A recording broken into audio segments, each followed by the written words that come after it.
Olá, minha gente! Eu sou o Baby Yoda e eu vim aqui a pedido do grupo 3 para explicar para vocês o que é turbulência. Mas antes de a gente começar, tem um recado da Iggy. O meu pai mandou dizer que vai dar beijo pra todo mundo.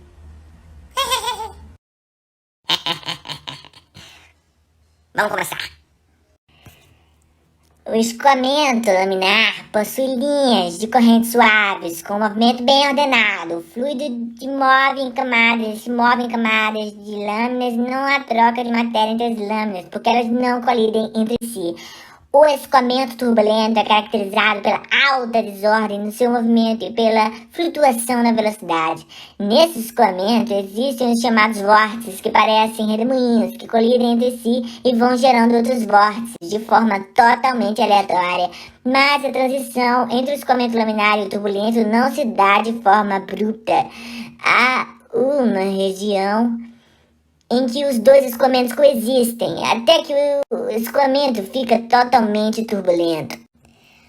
Para determinar em que ponto essa transição ocorre, nós usamos o número de Reynolds. A fórmula para achar o número de Reynolds é dada pela multiplicação entre a massa específica, a velocidade e o diâmetro. Tudo isso dividido pela viscosidade dinâmica. Pela fórmula, podemos observar que quanto maior a velocidade, maior o número de Reynolds, e quanto maior o número de Reynolds, mais se aproxima de um escoamento turbulento, quando o número de Reynolds está abaixo de 2100, o escoamento é laminar. Quando está acima de 4000, o escoamento é turbulento. Quando está entre esses dois valores, o escoamento está na fase de transição. Agora a gente vai falar sobre as escalas que estão relacionadas com velocidade e comprimento. Tempo e vorticidade, que é a quantificação das rotações em um determinado fluido em movimento. Temos dois tipos de escalas. São elas, as escalas pequenas e as escalas grandes.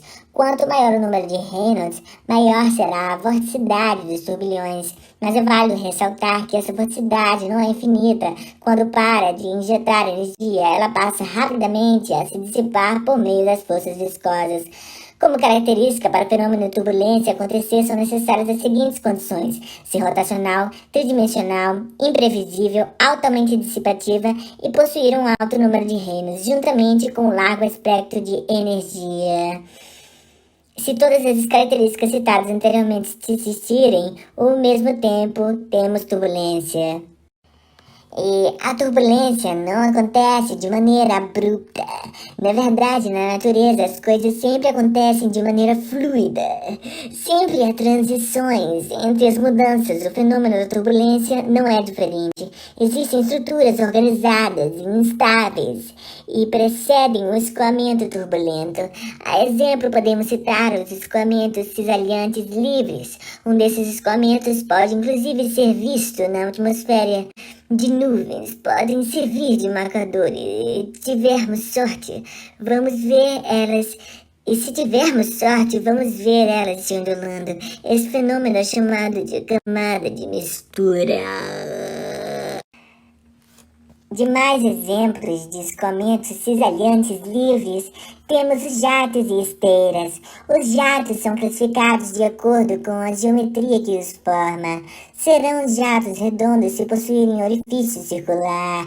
Os outros jatos planos ou retangulares serão classificados dessa forma se possuírem orifício retangular. A transição de um jato laminar para um jato turbulento acontece via de regra próximo do local que lhe dá origem. Já nas esteiras, os escoamentos surgem a jusante de obstáculos. Esse tipo de escoamento é mais familiar e conhecido devido ao exemplo das esteiras de Von Karman, que se formam através de pilares de pontes. Se a viscosidade for pequena, o aumento da velocidade de zero para o valor do escoamento externo ocorrerá nessa região estreita, e nesta camada estreita que as forças de atrito se fazem importante, retardando o fluido de sua velocidade externa para um completo repouso na parede. Prandtl mostrou que a maioria dos escoamentos viscosos podia ser analisada em duas partes, uma próxima à superfície sólida e a outra que cobre o restante do escoamento. Podemos Entender melhor a formação da camada limite, analisando um escoamento com velocidade uniforme sobre uma placa plana, em que no contorno o fluido fica sujeito à ação de forças de deslizamento por causa da desaceleração que a placa causa. Essas forças ajustam a velocidade do fluido devido à condição de não deslizamento. A principal aplicação disso nós percebemos nos planadores e nos aerófolos.